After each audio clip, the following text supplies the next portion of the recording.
Question है the transition from state n is equal to 3 to n is equal to 1 in hydrogen like atom results in ultraviolet radiation.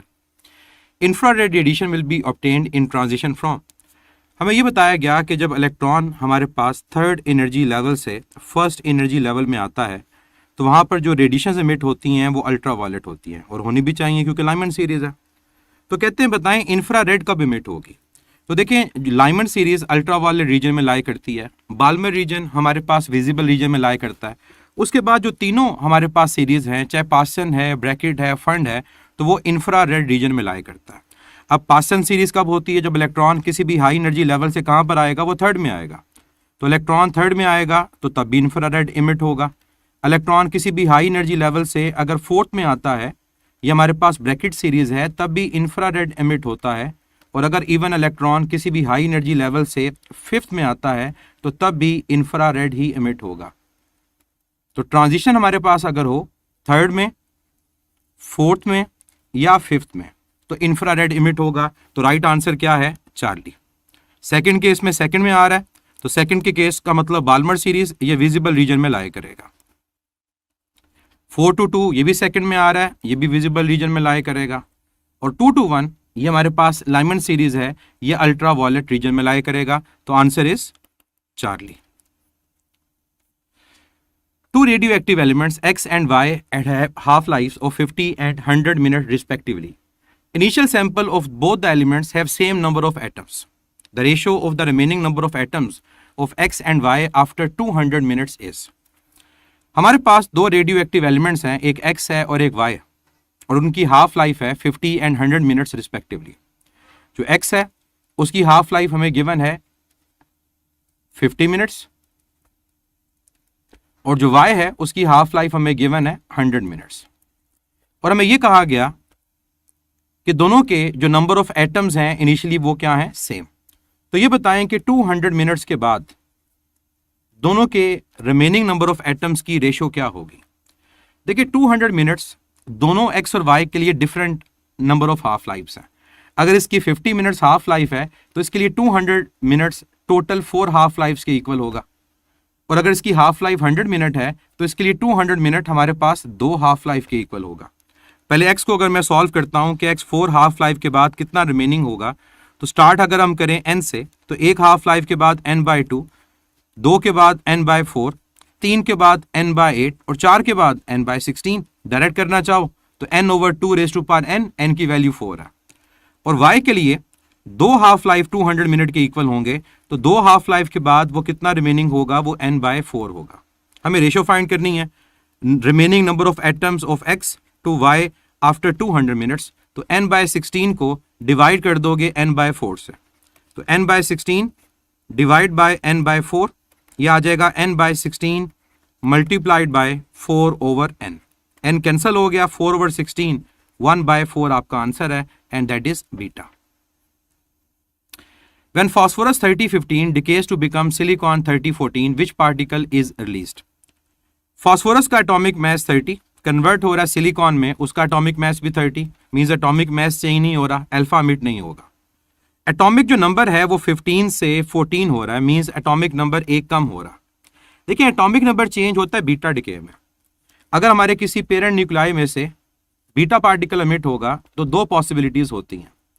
अगर तो हमारे पास electron emit हो तो atomic number बढ़ता है, और अगर हमारे पास पॉजिट्रॉन यानी पॉजिटिव बीटा पार्टिकल एमिट हो तो फिर हमारा एटॉमिक नंबर कम होता है। इसका मतलब यहाँ पर एमिट क्या हो रहा है? यहाँ पॉजिटिव बीटा पार्टिकल एमिट हो रहा है, और पॉजिटिव बीटा पार्टिकल को क्या बोलते हैं?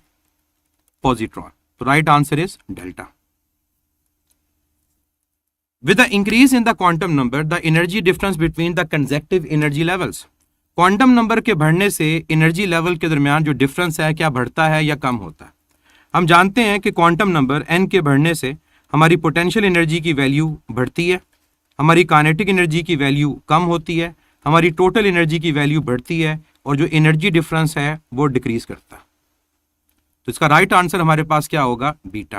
और ये चीज़ आप चेक भी कर सकते हो कि ग्राउंड स्टेट में हमारे पास एनर्जी -13.6 इलेक्ट्रॉन वोल्ट है, फर्स्ट एक्साइटेड स्टेट में -3.4 इलेक्ट्रॉन वोल्ट है, सेकेंड एक्साइटेड स्टेट में -1.5 इलेक्ट्रॉन वोल्ट है, और थर्ड के अंदर -0.8 इलेक्ट्रॉन वोल्ट है।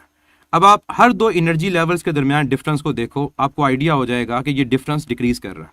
13.6 और 3.4 का डिफरेंस लेंगे वो 10.2 आएगा, 3.4 और 1.5 का 1.9 आएगा, और 1.5 और 0.8 का ये 0.7 इलेक्ट्रॉन वोल्ट आएगा। तो with increase in quantum number energy difference will decrease. The Balmer series for hydrogen atom corresponds to the electronic transition that terminates in the state of quantum number 2. The longest wavelength of the photon emitted is. Balmer series को define किया कि Balmer series तब होती है जब electronic transition हो किसी भी हाई एनर्जी लेवल से सेकंड के अंदर, मींस फर्स्ट एक्साइटेड स्टेट के अंदर। तो बताएं कि बाल्मर सीरीज के लिए लॉन्गेस्ट वेवलेंथ क्या होगी। लॉन्गेस्ट वेवलेंथ या मैक्सिमम वेवलेंथ का हमारे पास शॉर्टकट होता है, उसको हम यूटिलाइज यहाँ पर करेंगे, और वो शॉर्टकट है p+1 whole square over 2p+1 into p² over r। ये जो p² ओवर r है ये भी शॉर्टकट होता है मिनिमम वेवलेंथ का। तो अगर मिनिमम चाहिए तो सिर्फ p² ओवर r, अदरवाइज ये लॉन्गेस्ट का शॉर्टकट है। अब बाल्मर सीरीज में p कितना आएगा 2, तो 2+1 होल स्क्वायर, और यहाँ पर 2 का square divide by 2 into 2+1 into r। तो 2+1 का स्क्वायर, 3 का स्क्वायर 9, 9 इंटू 4 36, ये 36 आ गया, और नीचे 2 इंटू 2 4+1 5, ये 5r आ गया। तो 36 ओवर 5r बीटा आंसर है। During the transition of electron of hydrogen atom from the higher orbit to the third orbit, a photon of किसी भी हाई ऑर्बिट से अगर इलेक्ट्रॉन थर्ड ऑर्बिट के अंदर आता है, सेकंड एक्साइटेड स्टेट के अंदर आता है, तो ये हमारे पास कौन सी सीरीज है, ये पासन सीरीज है, और पासन सीरीज में इंफ्रा रेड एमिट होता है। तो राइट आंसर क्या होगा, alpha. An electron jumps from the fourth orbit to the second orbit of hydrogen atom given that the Rydberg constant is r is equal to 10 raised to power 5 per centimeter. The frequency in hertz of the emitted radiation will be. Electron jump कर रहा है fourth orbit से second orbit में, Rydberg constant given है centimetre में, तो पर metre में आएगा 10 raised to power 7। फाइंड करनी है हमने फ्रीक्वेंसी की वैल्यू। हमें जो फार्मूला पता है रेडबर्ग कांस्टेंट का वो वेवलेंथ का है, 1/λ is equal to Rydberg constant times 1/p जो लो एनर्जी लेवल है, और 1/n जो हाई एनर्जी लेवल है। यहाँ p आपके पास 2 है और n कितना है 4। हमें चाहिए फ्रीक्वेंसी, c इक्वल है f लैम्डा के, तो यहाँ से लैम्डा को रिप्लेस करोगे तो लैम्डा c/f आएगा। तो लैम्डा की जगह आपने पुट कर दिया c/f, तो ये आपके पास लिखा जाएगा 1 divide by c/f is equal to Rydberg constant 1/p² minus 1/n²।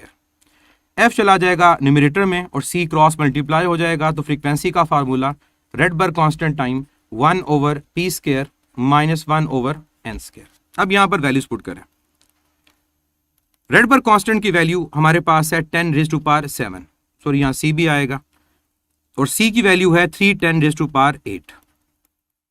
p कितना है 2, यहां पर आपके पास 2 का स्क्वायर, और n कितना है 4, यहां पर 4 का स्क्वायर। 8 + 7 15, ये 310 raised to power 15 बन जाएगा। 1/2 का स्क्वायर 1/4, और 1/4 का square 1/16।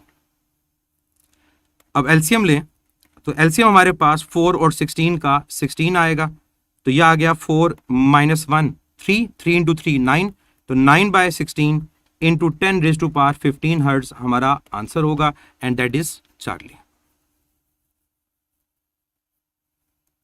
The ratio of the frequencies of the long wavelength limits of Lyman and Balmer series of hydrogen spectrum is. हमें फ्रीक्वेंसीज की रेशियो फाइंड करनी है, किन के लिए, जो लॉन्ग वेवलेंथ्स हैं लाइमन और बाल्मर सीरीज।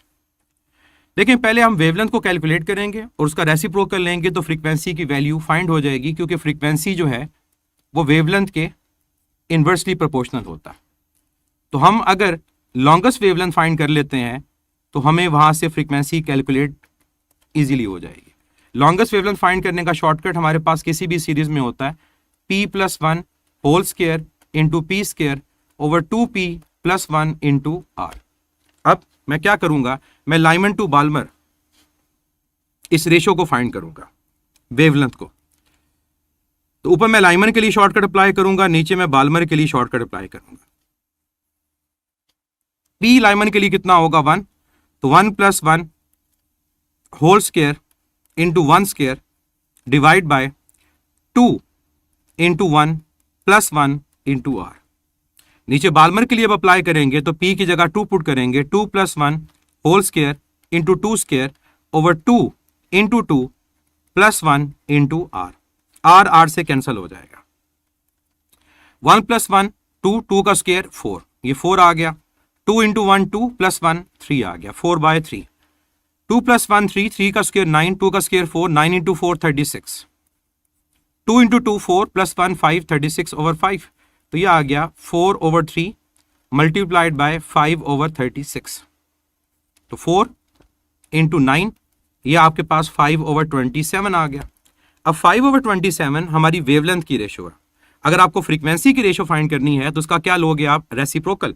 तो means frequency of Lyman to frequency of Balmer will be equal to wavelength of Balmer to wavelength of Lyman.